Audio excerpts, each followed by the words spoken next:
Hello guys, welcome back to day 10 of our 30 days React 0 to Hero series. And today we will be discussing about lifecycle methods in function component. Let's get started. So to implement lifecycle methods in React function component, we have something called useEffect hook. So useEffect hook is a function which we import from a React library. So it's a function which takes two parameters. One is callback function and second is dependency array. Let us see how to implement componentDidMount method in our function component. To implement that, we need to pass an empty array as a second parameter of our useEffect hook. And inside the first parameter, that is our callback function, we can write, let us say console. This is componentDidMount method. So whenever component mounts on our front end, this function will get executed. Let's say on our front end. As you can see, componentDidMount method got executed. Now, to implement componentDidUpdate method, we need to pass a dependency array to the second parameter of our useEffect hook. So let us say I'll be passing the name variable as a dependency array. So how it will work? It will check that is name is updated or not. If yes, then only it will execute the function written inside it. That's why I'll be writing second name as well.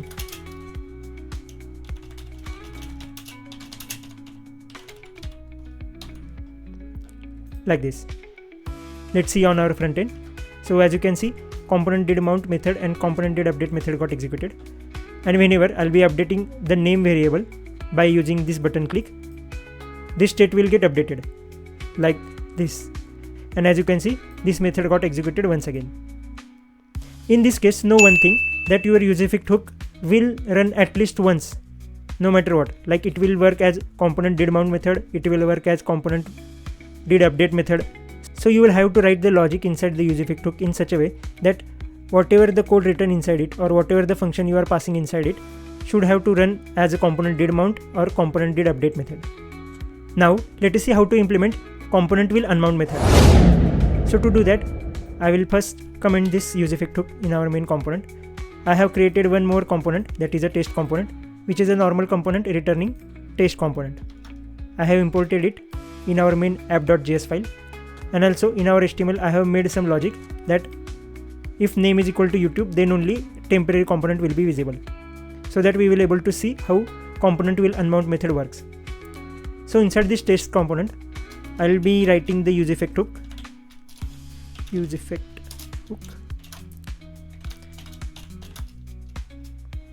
I'll be writing some function here, and I'll give empty array as a dependency. So first of all, we will check is it working or not. This is componentDidMount. So let's run.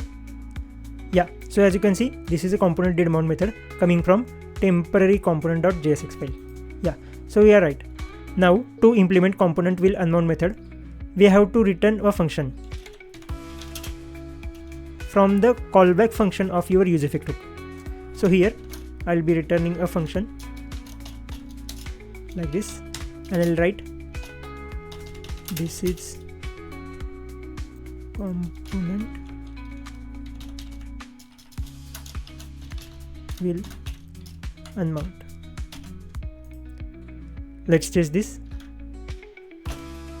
I am refreshing the page. So this is a componentDidMount, so it got executed. I'll clear this, and whenever I'll be changing this name from YouTube to React course, our temporary component will get unmounted. So let's see. So see, our temporary component got unmounted, and that's why this is componentWillUnmount method got executed. So this is how you implement componentWillUnmount method in your useEffect hook. Now let's see one more case. What happens when we do not give the second parameter of our useEffect hook? Like this. So in this case, useEffect hook runs every time when the state changes, and of course on the first time as a componentDidMount method as well. So as you can see, I have refreshed the page. So this is componentDidMount method from test component, and this is componentDidMount method from app.js. I'll clear this and I'll change the name. So the useEffect hook again got executed, and that's why we are seeing componentDidMount method, componentDidUpdate method as well, like this. So these are the main 4 use cases of useEffect hook. And that's it for today's video, guys. And I'll see you in the next one. Bye bye.